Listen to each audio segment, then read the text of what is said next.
Bakuzi ba Pilots TV muraho neza. Niba mwarakurikiye isesengura ryacu riheruka twabagejeje inkuru yasize benshi bacitse ururondogoro, inkuru y'uburyo abacanshuro baturuka muri Amerika Latine binjiye mu mashyamba ya CONGO.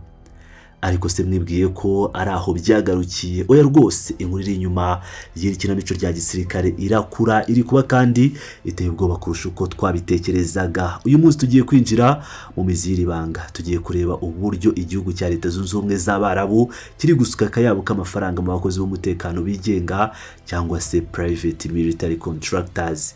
Uburyo intwaro zigezweho zo mu bwoko bwa drones ziri guhindura isura y'urugamba muri Kivu, ndetse n'impamvu ibiganiro by'amahoro biheruka kubera i Montre mu Busuwisi byabaye mu gusuka amazi ku rutare. Kandi subscribe ubundi bane nanjye kuko tugiye kumanuka mu ndiba y'intambara yabaye proxy war y'ibihugu bikomeye.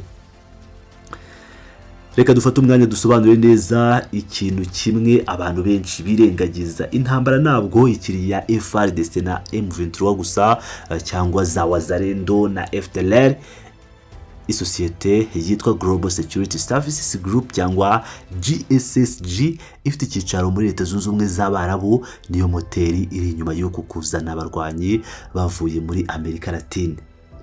Abanyakolombia n'abanyalatin Amerike bari kuza muri CONGO. Abasirikare basanzwe batoraguye ku muhanda. Raporo zizewe za intelligence online zo muri uku kwezi kwa kane zerekana ko aba bagabo ari abahanga kabuhariwe mu gutwara utudege duto tw'intambara tuzwi nka FPV cyangwa first person view mu ndimi z'amahanga. Izo drones rero akaba arizo bari gukoresha cyane. Nyamuneka munega amatwi neza. Aba bapilote bari basanzwe bari ku rugamba ruri gushyuha kurusha izindi ku isi mu mujyi wa Kiev muri Ukraine, bahanganye n'Abarusiya. Kwemera kuva muri Ukraine bakaza kumanuka mu burasirazuba bwa CONGO bivuze ikintu kimwe gikomeye, cyangwa kimwe gusa: amafaranga menshi cyane. Ariko se iyi GSSG amateka yayo ni ayahe? GSSG ntabwo ari shyashya mu byaha by'intambara. Kugeza mu mpera za 2024 bari bakambitse muri Sudani baha akazi aba bacanshuro b'abanyakolombia ngo bafashe umutwe wa RSF ubarizwa muri Sudani. Urwego rw'ubushakashatsi rwa Conflict Insight Group rwashyize hanze amabanga akomeye rwerekana ko aba bacanshuro bagize uruhare rukomeye mu bwicanyi ndengakamere n'ibyaha byibasiye inyoko muntu byakozwe ubwo hafatwaga umujyi wa El Fasher muri Sudani mu kwezi kwa 10 2025. N'abantu bafite amateka yijimye ku buryo Minisiteri y'Imari ya Leta Zunze Ubumwe za Amerika yabafatiye ibihano bikomeye, aho yafatiye ibihano imiyoboro yose ibashakira akazi. Bafatiye ibihano inshuro ebyiri mu mpera za 2025 no muri uku kwezi kwa Mata 2026. Muri bo harimo n'uwahoze ari koloneli w'umunyakolombia wibera muri Leta Zunze Ubumwe z'Abarabu ukorana bya hafi na GSSG. Uyu mugabo niwe uri guhuza ibikorwa byose, yohereza ababicanyi gufasha Leta ya CONGO kwikura imbere ya M23. Ukwishingikiriza ku ngabo z'amahanga kwa Leta ya CONGO siko kwizana kwabayeho kubera ubwoba ndetse no kuba batizeye. Twibuke neza ibyabaye mu kwezi kwa 12, ngo ndavuga ukuza ku mwaka ushize 2025. M23 bashinja kuba yarishyigikiwe n'ingabo z'u Rwanda yafashe umujyi wa Uvira muri Kivu y'Amajyepfo. Uku gutsindwa kwabaye nka rukuruzi gutuma Perezida wa CONGO Tshisekedi akanda panic button cyangwa se buto y'ubutabazi bwihuse. Aha niho havuye umwanzuro wo kuzuza ikibuga cy'indege cya gisirikare cya Kisangani abacanshuro baturutse impande zose z'isi. Kuva mu mpera za 2025 Kisangani yahindutse nk'isoko mpuzamahanga ry'abacanshuro. Uhasanga aba-Algeria, abanyakolombia, abanya-Israeli ndetse n'abaturikiya. Baje gukora iki? Baje gukiza FARDC yari imaze kugaragaza intege nke zikabije. Ariko ikintu giteye amasiko kurusha ibindi ni ukwinjira mu kibuga k'umugabo witwa Eric Prince.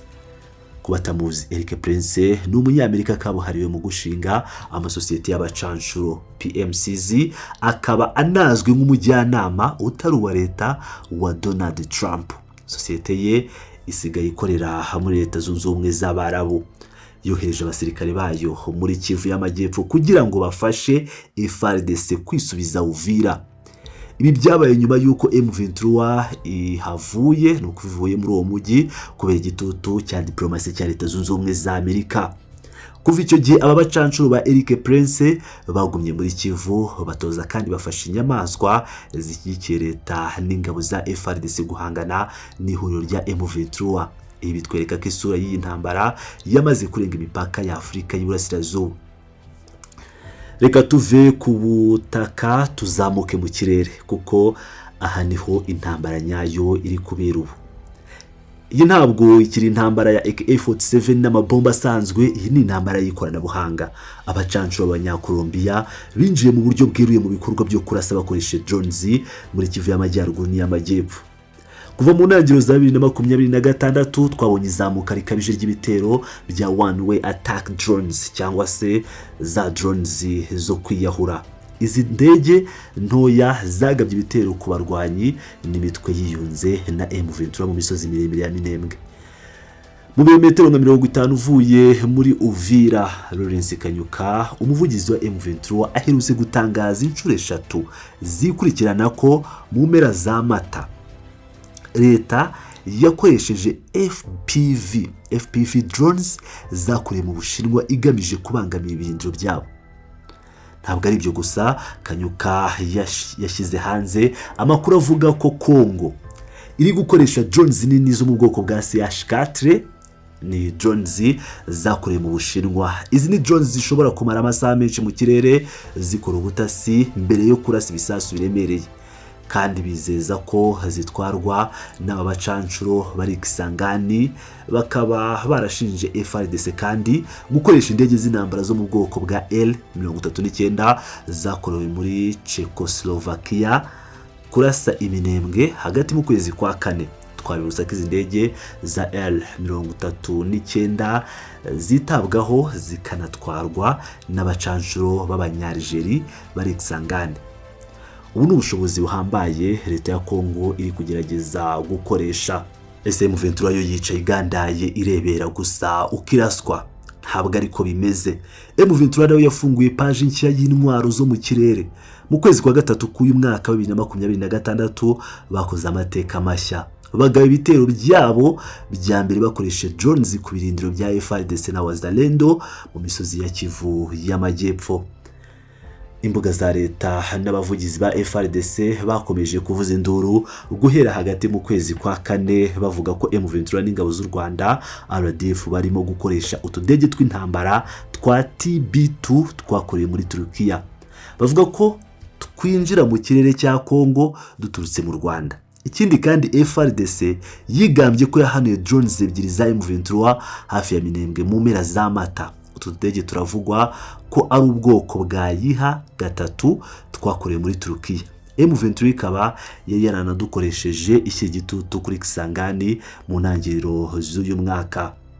Amakuru anakomeza kwerekana ko ingabo z'u Rwanda zishinzwe kuba zarashinze ibirindiro mu birometero 10 gusa mu majyepfo y'umujyi wa Bukavu kugira ngo zifashe M23 muri drones warfare cyangwa muri intambara y'isi drones. Hari n'amakuru nubwo ataremezwa neza avuga ko abarwanyi ba M23 bari gufashwa n'inzobere z'Abashinwa gukora no kugerageza drones ku kibuga cy'indege cya Kavumu hafi ya Bukavu.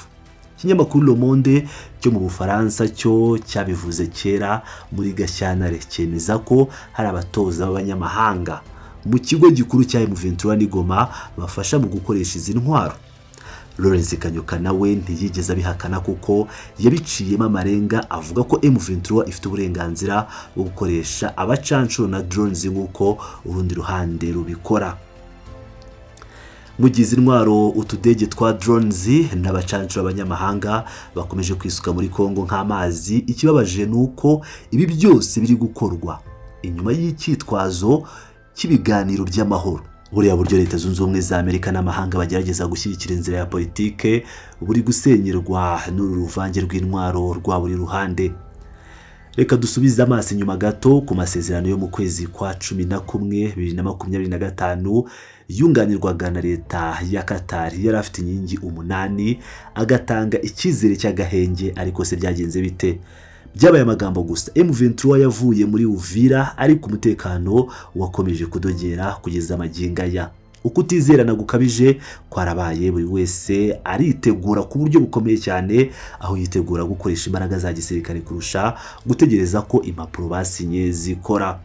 Muri Mata 2026 nibwo twabonye impande zombi zongera guhurira mu Busuwisi mu biganiro bya 9.